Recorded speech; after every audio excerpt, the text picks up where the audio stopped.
So welcome back to Devil's Advocate with me, your host, Matthew Cohen. I am here with the super famous, in my opinion, super elegant, super fun, super crazy, one of my favorite brokers, Louise Forbes. Thank you. It's Louise Phillips Forbes. Oh, well. I had that name for a long time, and then I waited 41 years for the other. She's so good, she had to have 3 names. Yeah, amen. So Wheezy, as we like to call her, has actually been in the business for as long as I've been alive. So not to age you, but you look pretty damn good. 62 and ticking. Damn. I know. 35 years. How the F do you do it? You gotta love what you do. I mean, you gotta love life. You gotta believe in abundance, and you gotta love what you like. Love what you do. So you have been doing real estate for 35 years. Yes. You came to New York with nothing. You were a dancer. $800 in my pocket, a king-size bed, thank you very much, and 2 duffel bags, and I moved 13 times in 17 months. Amazing. But now you have this amazing duplex on the Upper West, so no moving. No, I'm a nester now. So I just have so many questions for you, but how do you think, other than just, loving what you do you have such longevity?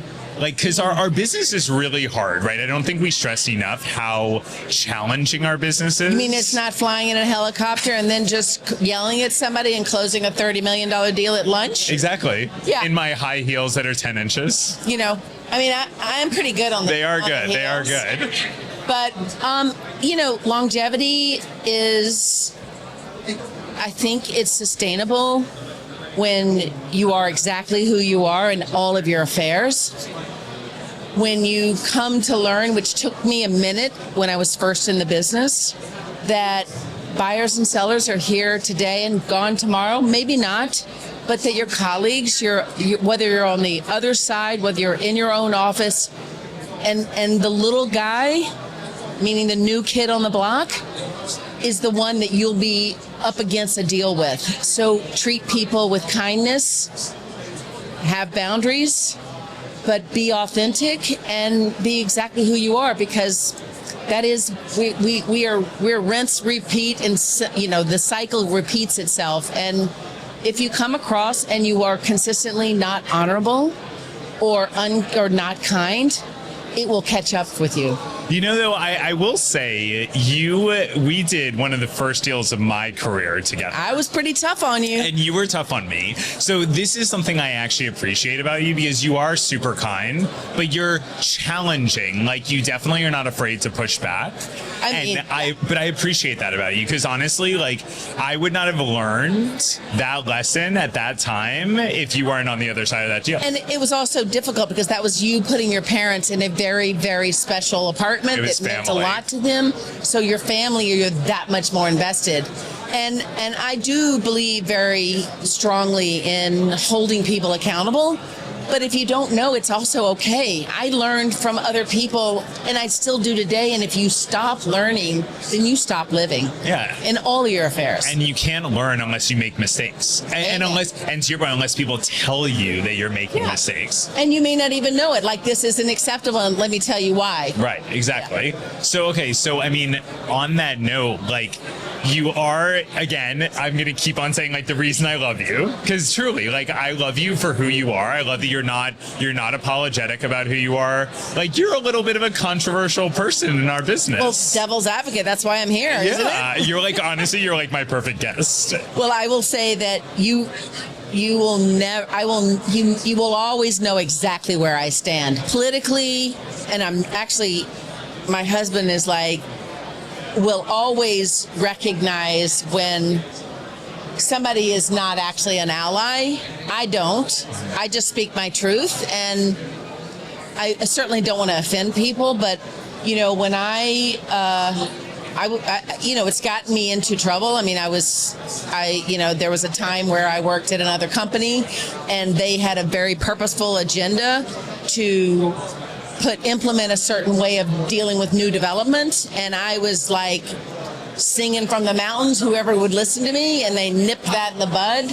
But my greatest my greatest revenge was my success and my kindness in doing it. Absolutely. And then also fun doing it. Like, I will say, your social media is like super entertaining. It is a necessary evil. It's definitely not the norm. I'm going to call it that. Yeah.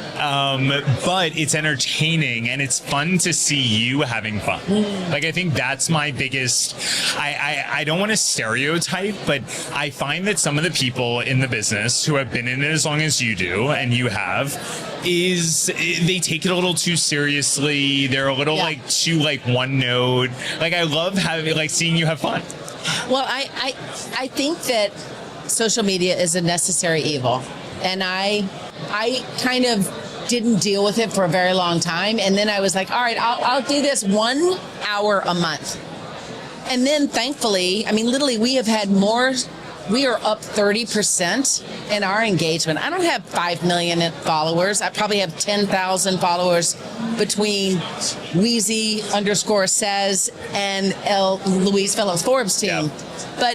But the one thing that I will say is that I decided to invest time, manpower, because I'm good at what I am good at, and I'm really not good at that. I'm good at also being authentic to who I am. But you're good at being in front of the camera. Like you're not good at the back. I don't actually think so. Really? I don't think so. I think that I've become more comfortable, but you know, I am terribly dyslexic. I know you are. And my recall and when I'm doing voiceovers for video property stuff, I say the wrong word. Like, literally, I just had to edit something that was like over 79th Street, and it was actually 75th Street. But I make fun of that because I don't want to make anybody else uncomfortable about it, and I just work through it and kind of feel it, F it, file it. Hi, I'm Evan Greenberg with Langdon Title. I specialize in title insurance across New York, helping real estate attorneys, agents, and brokers close with confidence. I solve problems fast and keep your deals moving. Contact me anytime. Hey, it's Stephen Bailey from Roadway Moving and Storage. As an official moving partner of Brown Harris Stevens, we know that your clients deserve more than just a move. At Roadway Moving and Storage, we turn moving into an experience they will love. From specialized services to a white glove treatment, we've got it all covered. When you choose Roadway, you're choosing a peace of mind for your clients. Plus, our referral program is the most rewarding in the industry. Want to learn more? Shoot me an email at steven@roadwaymoving.com or visit roadwaymoving.com. Hey, you know what? I was recently saying to a seller of mine who was pushing back on me doing a video, I was like, if I'm having fun selling your apartment, it is more likely to be a successful sale, because everyone needs to have good energy. And like, I believe like the best energy creates success. And Absolutely. You, like, whether you're talking about an apartment or you're like, this is why I love my Gucci like shoes. You're like I feel like I saw a video that you did that was like, why is my hair so high? Let me tell you why my hair is so high. I can't buy a curl, honey. It was just funny. It was like fun and like putting yourself out there. I love that. I also think that as an agent, you know, and we need to have social media, and I'm not flying in a helicopter to show a $50 million apartment. That's just not who I am. Yeah. I mean, I might show a $50 million apartment, but I'm not going to talk about it because it's probably with a discreet client, and you're not going to be in the helicopter going to it. It's just, you know, I just think I am not a promoter. I am a, you know, I just feel that that attracting by generosity instead of promote. It's just not my style. I think that you do a very good job of having a presence without being flashy. Well, I will say that the engagement that I have my business morphed by accident, honestly, to be the fabric of my life. Meaning I have 17 godchildren. They are all people I sold apartments to. I learned, honestly, being in recovery, that being of service is going to save my life, and I'll be successful at doing it because I didn't feel comfortable trying to quantify monetarily myself. unless I was just educating somebody or being of service. And you're someone who, like me, we are very similar in the sense of we've both had hardships. And I think that actually some of the best brokers in this business are the ones who have gone through really hard times, and it makes you understand life more. It makes you you don't sweat the small shit. Exactly. It makes you down to earth. It makes you a real person, and that's all anyone wants. And I also decided early on, before I even knew that I was going to be successful. I mean, my first year in real estate, I made $8,400. I really wanted to treat people the way I wanted to be treated. And that doesn't mean I don't get mad and I'm not regretful that I've made some mistakes. But I really want to be approachable. I really don't want to be, I don't deal with stuff under $1 million. I want to be of service. Yeah. I have a saying that I believe that every person deserves a great broker, whether you're spending $500,000 or $5 million. It's everyone deserves one of us. I'm in contract on something for $299. There you FYI. go. There you go. And I bet you the client is so appreciative. So much. Yeah, exactly. And also, you're so funny. Approachable. You're 6 feet tall, and you wear heels, and you have the hair, so approachable. The high hair. You're so approachable. So I'm not very controversial. So come on, advocate, babe. Let's. Okay, so I want to do a little something new on Devil's Advocate. I want to play a little bit of tit for tat, fast pace, back and forth. So new dev or resale. I mean, my everyday is resale, but I love giving birth to a new development project because I love the way that the product as it comes together and the creativity behind that. But most of all, how the community comes together, because they're all different. Yeah. Okay. That was a very PC answer. I'll give it to you. Pre-war or post-war? Well, I would say that I'm a pre-war girl. I knew the answer to that. Baby. I'm pre-war myself. I knew the answer to that before I even asked. Let's see. Subway or car? Well, I know the answer, but my work husband, Danny, when he has to have go on vacation or something. So selfish. But no, I mean, listen, my office is my car and my car is my office.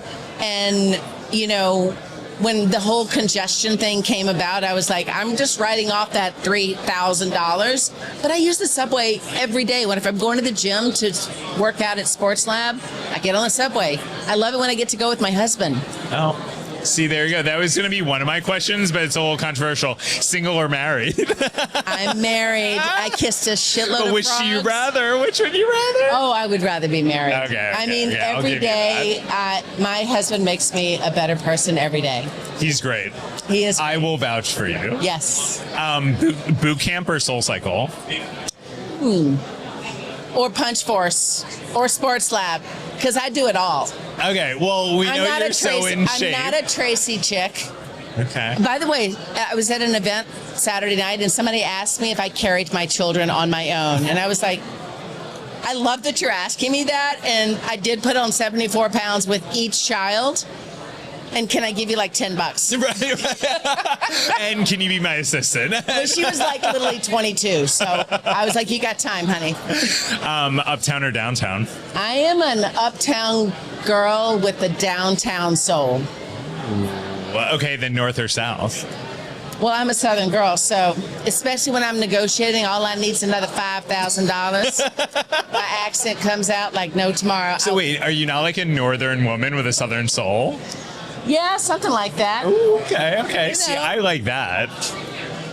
TV or radio? Well, music is my soul, so but I love a good binge. What's something you binge recently? I'm all into The Pit. And I'm also into the other one that's another hospital one. I don't remember what it's called, The Pulse or something. Okay. Another hospital one. Another hospital. I like when people get saved, okay? Okay, then the last one. George Clooney or John Hamm? George Clooney all day long. Like George Clooney now or 10 years ago? Anyway, honey. Doesn't age. Okay, so we'll reel it back. So can we talk a little bit about what's going on in the real estate market? Yes. I just want to note something. Yes, tell me. A fun fact about what's going on in our ultra luxury. So, everybody tracks Donna Olshan's report, and I love Donna. I've known her since I got in the business, 35 years. And, it's anything above 4 million. But the average in the last 3 weeks is like between 7.5 and 8 million. Yeah, it's wild. Of the transactions. And that caused me to think about how many deals are in contract right now since January 1st, 10 million or above. Do you want to guess how many? I'm going to say it's higher than normal, right? Well, give me a number. I don't know. Let's say 20. 60. Wow. And the average is 15.75. And then the number of deals in contract between 25 million and 50 million? Tell me it's like 10. It's 6. Wow. But that's high. That is awesome. I mean, that is optimism, and that is when you have volatility and noise in the world, you want to be in an anchor of a user asset. Do you have a big move coming up? I'm Scott Nadler with Cross Country Mortgage, and I've got the loan to match your dream home. Whether it's your first or your fifth, I'll make the process quick and easy. Call me today. Let's make it happen.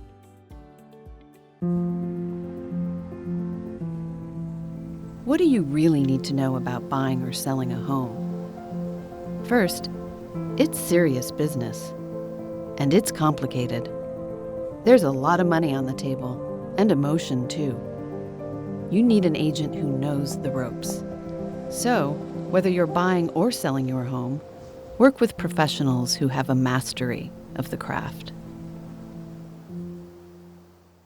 Well, it's also, hey, like our real estate market, right? The more higher end people, the wealthier, more, they've experienced more, they've done this once or twice. They're typically the ones who are more confident. They're the ones who don't sweat the, volatility of the Fed and the government right now. They're opportunistic. Yes. I mean, like 3.5 decades, your age, as you reminded me, I have been through the bank savings and loans issues. I've been through September 11th. I've been through Lehman, Bear Stearns, the financial challenges. It's a lot of volatility, but New York strong is a long game and 100%. And the best place to hold your money. I agree. I always say that buyers in a moment right now, it's all about trusting your broker, right? Because if you have a great broker and you trust them on the buy side, to your point, it's opportunistic. Like we can show you the numbers, we can show you how things have increased and decreased, and right now is such a good time. But on the sales side, listen to your broker. I always talk about your P's. Yes. Right? Preparation, price, presentation. Yep. Like, listen to them because they are the ones who are telling you exactly how to market your apartment at a time like now. And some people need to quiet the noise. Because when you ask all of your family their opinion, what's right for one person is not always right for another. And that's why you have to trust and have faith in who you are and what your vision is for your own family. And so on the non-statistic side, go. You're one of the most hardworking people I know, but when we've done deals together, I feel like I get emails and texts from you after hours, like very late. 2 in the morning. Yeah. My team is like, can I show you how to schedule sending me emails? Louise, can I please show you? Just put in your drafts. We'll send it on Monday. We'll send it in the morning. So do you sleep? Not much. Like how much? Like give me an average. If you looked at my phone, I have that sleep app, and I do like 3 to 4, and then I have like a 5, almost 6, and then like once or twice a month, I'm banging a 7-hour day, which is of sleep, which is unusual. But I don't. So you're like 5. If I look at it in a month, I'm like probably between 4 and 4.5. Okay. But I am really striving to. As I'm getting older, it's got to come someday. It's gonna hit you one day. And I love my husband. I mean, and he goes to bed at like we're having a conversation at 8:45 and he is down by 8:52. Down for the count. And so then I got like, well, let me take care of some stuff. And next thing you know, I blink my eyes and it's like 1:30 in the morning. Like, damn it, I got to get up at 5:30. Well, you're like me. It's so hard to shut your brain off. Right? Yes, like, yes. You must have so many things going through your head at once. I also, I guess because I feel like so many people trust me, I hold people accountable, and I want to do what I say I'm going to do. Yeah, you don't want to let people down.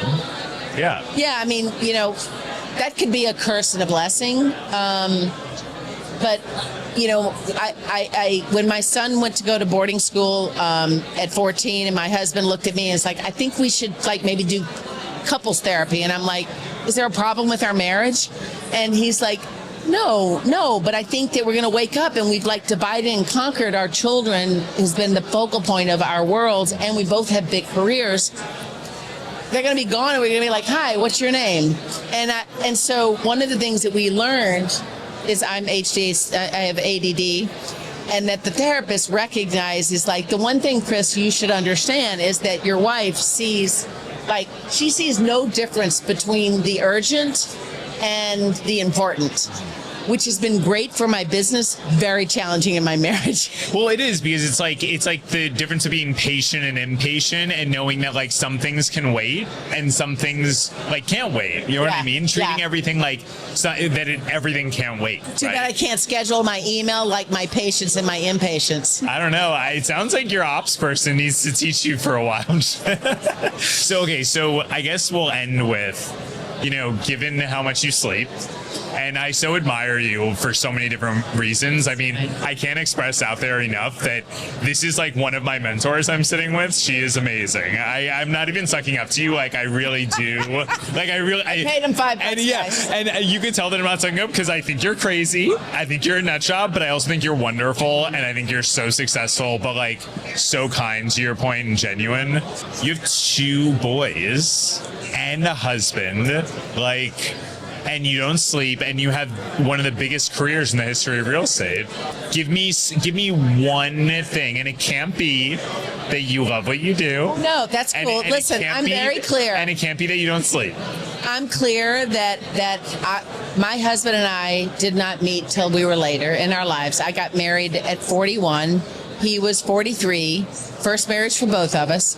And when we started to have children, it was like, let's play together to stay together. So if the kids wanted to play hockey, we did hockey. If they wanted to do woodworking, if they wanted to do chess, if they wanted to do football, we have done it all with them. Yeah. And that is how we bonded, because work was a lot. But all of those things that are life important things were there. And so that is one thing that does it all. But also my kids, last month, they just bought their first investment property. Wow. And a multifamily out of a little money that they had saved. It's amazing. And in Connecticut, which has, you know, it's 3 homes, it's a multifamily, and it's positive cash flow. It's amazing. And they did all the analysis work themselves. And, you know, they decided when they were really young, like 15, 16, they wanted to have real estate before they went to college. Yeah. Go figure. I mean, so it's the summary that I'm getting from that, and approve my summary, is having balance when it counts. Or doing the best you can. Because I've had a conversation with my 21-year-old. It's like, it would have been nice if you were around more, Mom. Which is like a knife in my heart. And of course they blame the parent. Kids always blame the parent. No, I'm just being funny. He has permission to be honest. Good for you. And that, you know, it means that your relationship is really special. Well, we want to kill each other every once in a while, but we are the same person, my elder son and I. But anyway, I just think that is, again, having authenticity in all of your affairs, home, work, friends, family, workout, whatever it is, you know, because it's a package deal. So just do your best. Amen. So to everyone out there, we're going to do our best. We're going to keep doing our best, and I hope you do too, and I hope you come back to see me at the Devil's Advocate again soon. And I will be more controversial next time. Yes, we will be much more controversial next time.